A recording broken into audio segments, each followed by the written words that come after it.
Welcome, today I'll show you how to customize your one panel into your REALME X7 Max. First of all, go into Play Store and find Volume Styles application.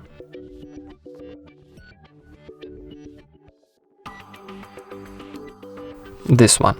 Click Install, wait a second for downloading and installing, then click Open.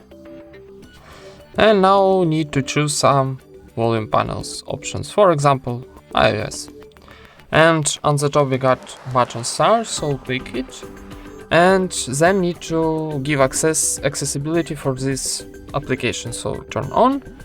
And one more time click Volume Styles, turn on, click OK to confirm.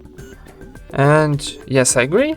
And now we got a new volume style panel from iOS.